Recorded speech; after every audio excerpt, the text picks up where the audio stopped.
You're driving? Yes, I've got to. Can you drive and ask questions? I'll do my best. This is supposedly this great thing that stops. The wind getting in. Yes.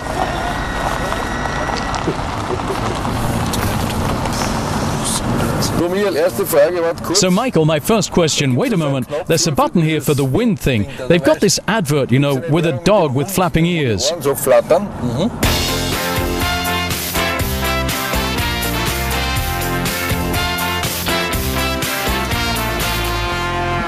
As you can guess, if I try to test that out with this ear, I don't notice it, as I haven't got one. Can you notice anything with your ears? Hey, mine aren't exactly Dumbo ears, so I can't notice much at the moment either. Well, I notice nothing. But I'm pretty sure that we'll be able to feel it quite clearly when we're on the motorway. Good, then we'll try it out later.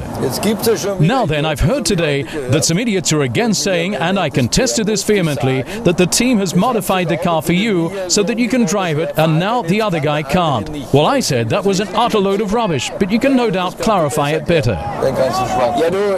Actually, all I can say to clarify it is that no matter where, when, or for which team I've been driving, they've never built a car specifically for me. Both Nico and I complain about the same things.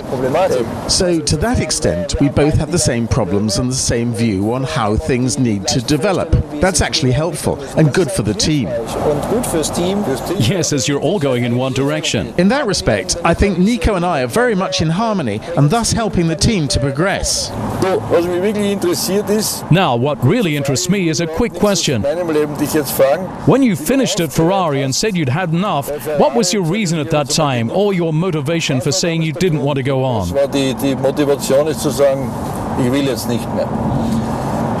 Well, my motivation was that there was simply no motivation left to make me want to carry on. There was nothing more I could achieve, and it was no longer that much fun. Of course, there was also always such a circus around it all, and after all those years that wore you out, the peripheral goings-on.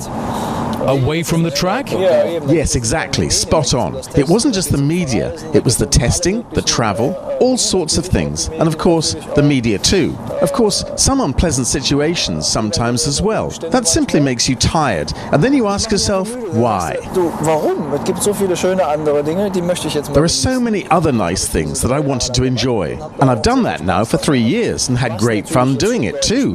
Which now, of course, I can really feel. And that's also the reason why I then thought, why not something serious again now? I've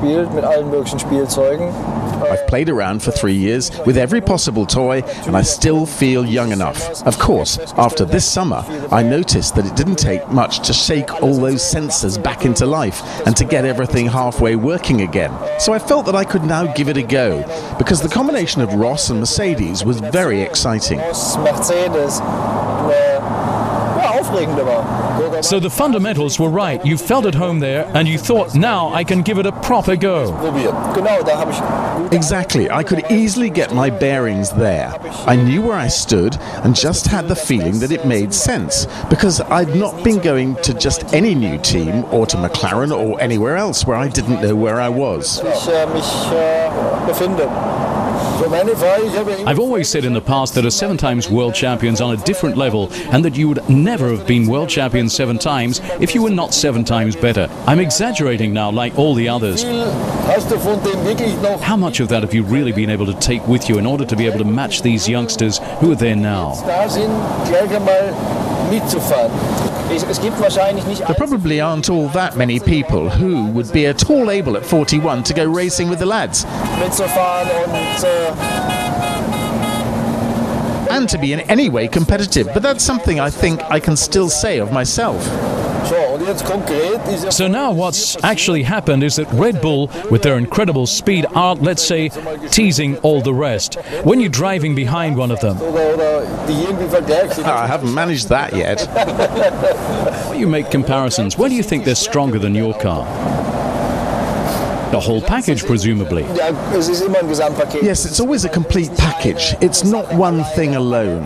But in the main, it's actually the aerodynamics that are working extremely well at Red Bull. On fast and medium-fast corners, they're very strong by comparison. And of course, it's also got to be said that Sebastian and Mark are getting the most out of the car as well. It's not just the car that's great, the lads are also driving very well. But just to mention again, I do find it really pleasant with that thing up there, although you were driving rather slowly.